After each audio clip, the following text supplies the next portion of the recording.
யோசேப்பு தன் சரித்திரத்துல இப்படி ஒரு அடிமை வாழ்க்கைய வாழ்ந்ததே இல்லை. யாரு? நம்ம யோசேப்பு இருக்கிறாரே, நம்ம யோசேப்பு அவனுடைய வாழ்நாள் சரித்திரத்துல எகிப்துக்கு அடிமையா போறதுக்கு முன்னாடி வரைக்கும் இப்படிப்பட்ட ஒரு அடிமை வாழ்க்கைய யோசேப்பு வாழ்ந்ததே இல்லை. அது அவனுக்கு புதுசு. என் சரித்திரத்துல இல்லையாடா, என்னடா அடிமைங்கிறீங்க, என்ன வேலைக்காரன் ஆக்கிட்டீங்க, என் சரித்திரம் என்னடா ஜெயிலுக்கு அனுப்புறீங்க, சரித்திரத்திலே இல்லை. யோசேப்பு சொல்லுவாரு, நான் எந்த காலத்துக்கு ஜெயிலுக்கு போனேன், எந்த காலத்துக்கு அடிமையா இருந்தேன், ஐயோ எங்க அப்பா வீட்டுல நான் தான் போங்க.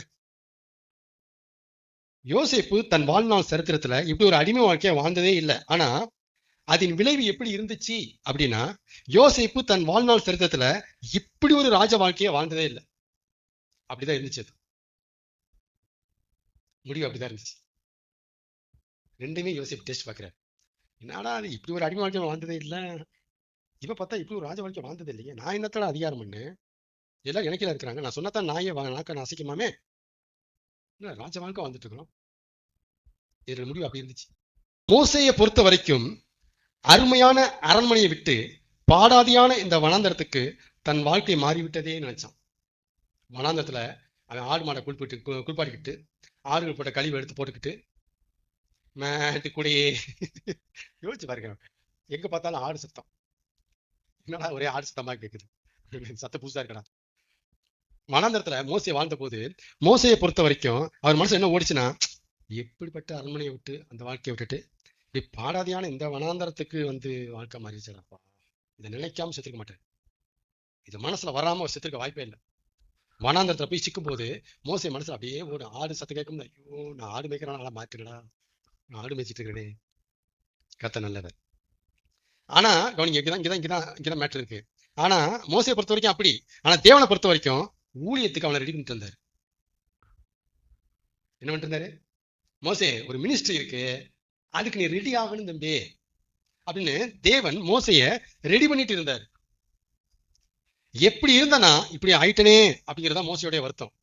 எப்படி இருந்தனா இப்படி ஆயிட்டனே.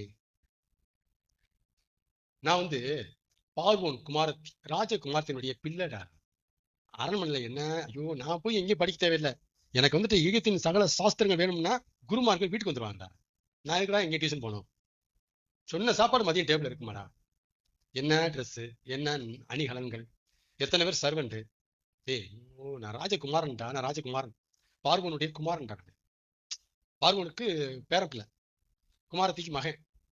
அப்ப என் ஸ்தானம் எப்படி இருக்கும் யோசிச்சு, மோசே ஸ்தானம் என்னவா இருக்கு பாருங்க, அரண்மனை வாழ்க்கை யோசிச்சு பாருங்க. அரண்மனையில ஏதோ குருவாங்க உட்காரல போய், அரண்மனையில ராஜாவுடைய பேரன் அவன், அப்ப என்ன வாழ்க்கை வாழ்ந்திருப்பாரு மோசே. எப்படி இருந்தனா வனத்துல ஆடு சத்தமே சாப்பாடு கேட்கும்போது எப்படி இருந்தனா, இப்படி ஆயிட்டனே, எங்க போறீங்க வா, இப்படி ஆயிட்டனே. ஆனா தேவன் சொன்னாரு வனாந்தத்துல இருக்கிற மோசையை பார்த்து, இப்படி இருக்கிற நீ எப்படி இருக்க போற தெரியுமா என்பது தேவனுடைய எண்ணமா இருந்துச்சு. மோசே நீ நினைக்கிற எப்படி இருந்தனா இப்படி ஆயிட்டேங்கிற, நான் என்ன சொல்றேன், இப்படி இருக்கிற நீ எப்படி இருக்க போற தெரியுமாங்கிற. மோசையை பொறுத்த வரைக்கும் அடிமை வாழ்க்கை எகிப்துல வாழ்ந்துட்டு இருக்கும் போது வனாந்தரத்துக்கு வந்தவன் கிடையாது. மோசையை பொறுத்த வரைக்கும் அப்படியே வந்தா 10-11 இஸ்ரவேலர்களோட செங்கலை தூக்கி இதை சாந்த தூக்கி இதை வேலை பார்த்து அந்த அடிமை அப்படியா இருந்தா.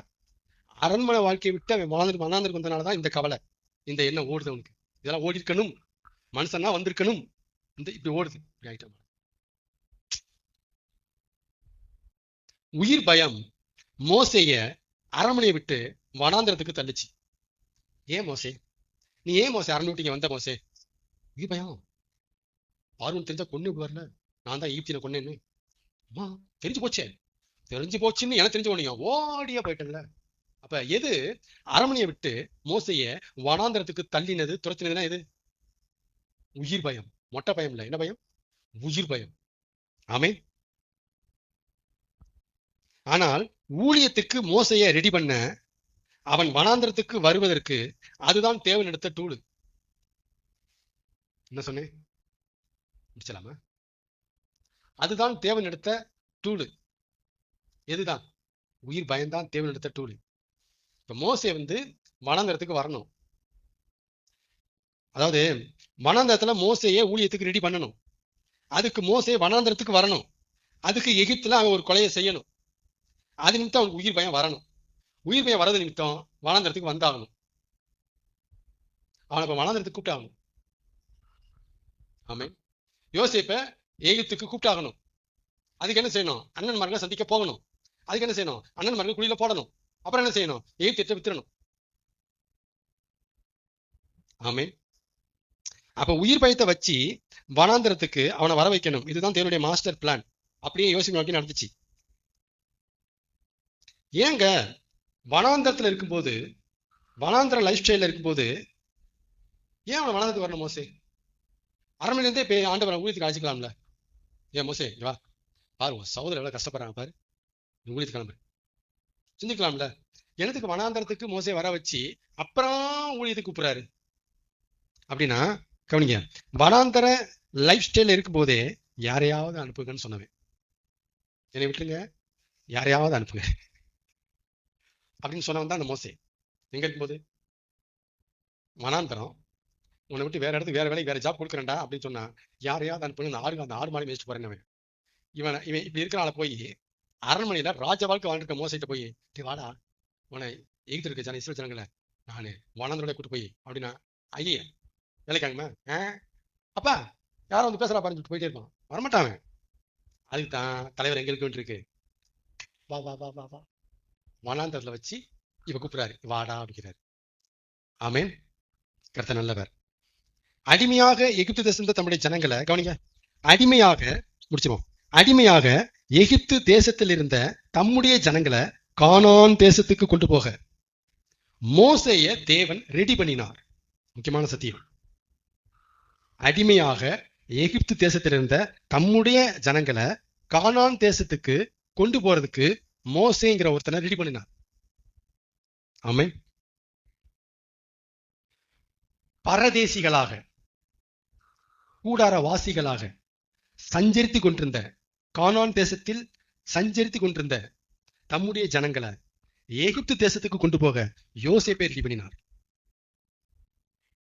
முக்கியமான ட்ரூத்.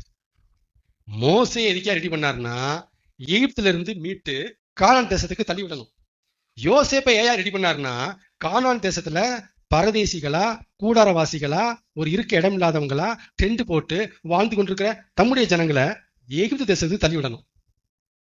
என்ன பிளான் பாருங்க. அதுக்கு யோசேப்பை ரெடி பண்ணார்.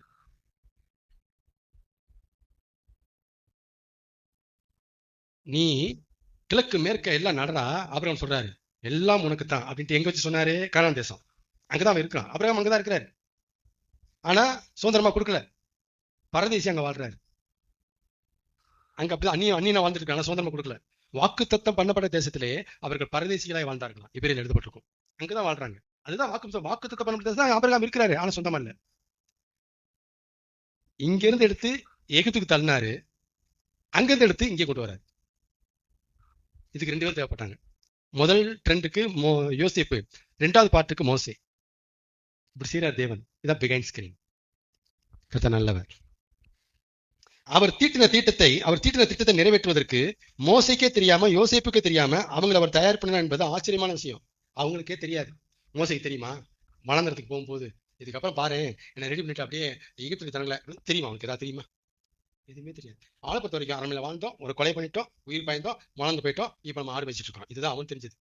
தேவன் பின்னாடி ஃபோக்கஸ் பண்ணிட்டே வராரு. இங்க ரெடி பண்ற பாரு, ரெடி பண்ணி அங்க அனுப்பி தூக்கிற பாரு, எல்லாரும் தூக்கிற பாரு. இது மோசைக்கே தெரியாது. வழிநடத்தி போகும்போது தான் தெரியும். இங்க தானே ஆடு வச்சுட்டு இருந்தோம், இந்த வேலைக்கு கொடுத்தாரு நமக்கு. ஐயோ, நம்ம இந்த ஊர் தான் சுத்திட்டு இருந்தோம், இதுதான் இந்த மாதிரிலாம் ஒரு வாழ்க்கை வந்துச்சா? மோசைக்கு அப்பதான் தெரியும். இது மோசைக்கே தெரியாம மோசை ரெடி பண்ணாரு ஒரு வேலை, ஒரு ஜாபுக்கு. யோசேப்புக்கே தெரியாம யோசேப்பை தம்முடைய திட்டத்துக்கு ரெடி பண்ணிட்டு இருந்தாரு. இதெல்லாம் சூப்பரான டைப் பண்ண மாதிரி நமக்கே தெரியாது. நமக்கே தெரியாம அவர் ரெடி பண்ணிட்டு இருப்பாரு ஒரு ஜாபுக்கு. அந்த ஜாபுக்குள்ள என்ட்ராகும் போது தான் தெரியும், இதுதான் ரெடி இதுதான் நினைச்சோம். கர்த்தர் அப்ப என்ன சொல்ல வராரு? காத்திருப்பின் நாட்களிலும் தனித்து விடப்பட்ட நாட்களிலும் அவர் திட்டத்தை நிறைவேற்ற நம்மை அவர் ரெடி பண்ணி கொண்டிருக்கிறார் என்கிற சிந்தனையில் அந்த நாட்களை கழிப்போமாக. மோசே எப்பா யோசேப்பு நினைச்சுக்கோ. எத்தனையோ மோசே கேட்டிருக்கீங்க, எத்தனையோ யோசிப்புகள் இருக்கீங்க, தனித்து விடப்பட்டவர்களாக காத்திருக்கிறவர்களாக அலைறீங்க. அதை நீங்க எப்படி புரிஞ்சுக்கணும்னா, தேவன் உங்களை தமது திட்டத்தை நிறைவேற்றுவதற்கு ரெடி பண்ணி கொண்டு இருக்கிறார் அப்படின்னு புரிஞ்சுக்கணும். ஆமென். கர்த்தர் நல்லவர். தேவன் நம்மளை ரெடி பண்றதா என்னன்னா, நம்மில் இருக்கக்கூடாதவைகள் எல்லாம் உரிப்பார். நம்மில் இருக்க வேண்டியவைகள் எல்லாம் உருவாக்குவார் நமக்குள்ள. இந்த ரெண்டும் சேர்ந்துதான் ரெடி பண்றது. மோசே அப்படியே நார்னாரா பிடிச்சார். சகல சாஸ்திரங்களும் கற்றுத்தந்தவன் எட்ரா, ஞானவான் எட்ரா, திறமசாலி எட்ரா, நான் ராஜாவுடைய பேரன் எட்ரா, உரிடா உரிடா, பார்வன் குமார்த்தின் மகன் என்று எண்ணப்படாமல் உரிடா, உரிச்சு விடுறான். மோசேட்ட அவர் திட்டத்தை நிறைவேற்றுறதுக்கு மோசேட்ட என்னென்ன இருக்கக்கூடாதோ அதெல்லாம் இருந்துச்சு. அதை உரிக்கிறதுக்கு வனாந்தரம் தேவைப்பட்டுச்சு. அங்க வச்சு உரிக்கிறார். ஒரு பக்கம் ஒரு பக்கம் அந்த ஊழியத்தை செய்யறதுக்கு என்னென்ன வேணும் மோசைக்கு? இறக்கு இறக்கு, இந்த ரெண்டையுமே செய்வார். ரெண்டையுமே செய்வார் அவர். இதான் ஒரு மனுஷனை தேவன் தம்முடைய திட்டத்துக்கு ரெடி பண்றது. நம்ம நினைப்போம் ரெடி பண்றாரு அப்படின்னா அப்படியே நமக்கு புதுசா கத்துக் கொடுக்கிறார் பிரதர், அப்படி இல்ல. அது ஒரு பக்கம் இருக்கட்டும். ஒரு பக்கம் நம்மகிட்ட இருக்கக்கூடாத கேரக்டர்ஸ், இருக்கக்கூடாத நெகட்டிவ் தாட்ஸ் எல்லாத்தையும் உரிப்பாரு. இதை உரிக்கிறதும் உருவாக்குறதும் மாறி மாறி நடந்துகிட்டே இருக்கும். இதான் ரெடி பண்ற வேலை. தேவன் இப்படிதான் மோசையை ரெடி பண்ணினார். தேவன் இப்படிதான் யோசேப்பை ரெடி பண்ணினார். நீங்க போய் பார்க்கும்போது நான் சொல்றதை கேளுங்க. மோசே சொல்லுவாரு, யோசேப் சொல்லுவார். இது ரெண்டுமே நடந்துச்சு. ஆமென். எந்த பாத்திரத்தை என்ன வேலைக்கு பயன்படுத்தணும், பயன்படுத்தக்கூடாதுன்னு மனுஷன் அறிஞ்சிருக்கிறான். அப்படிதானே? ஒரு மண் பாத்திரத்தை எதுக்கு பயன்படுத்தணும், ஒரு சிமெண்ட் பாத்திரத்தை எதுக்கு பயன்படுத்தணும், ஒரு அலுமினியம் பாத்திரத்தை எதுக்கு பயன்படுத்தணும் தெரியுமா? எந்த பாத்திரத்தை என்ன வேலைக்கு பயன்படுத்தணும்ட்டு மனுஷன் அறிஞ்சிருக்கிறான். ஆனா தேவனோ ஒரு ஆத்துமாவை எந்த வேலைக்கு பயன்படுத்தணும், எந்த வேலைக்கு பயன்படுத்தக்கூடாதுன்னு அறிஞ்சிருக்கிறார். நீங்க பாத்திரத்தை அறிஞ்சிருக்கீங்க, அவர் ஆத்துமாவை அறிஞ்சு வச்சிருக்கிறாரு. மோசே இந்த வேலைக்கு சரியா இருக்கும், யோசேப்பு அந்த வேலைக்கு சரியா இருவான், பேதுரு இந்த வேலைக்கு சரியா இருவான், பவுல் இந்த வேலைக்கு சரியா இருவான். புரஜாதி நீ தானே போன, நீ போடா, பேதுரு நீ போகாதீங்க. புரியுதுங்களா? அவர் ஆத்துமாவை பார்த்து பயன்படுத்துகிறார், மனுஷன் பாத்திரத்தை பார்த்து பயன்படுத்துகிறான். ஆமென்.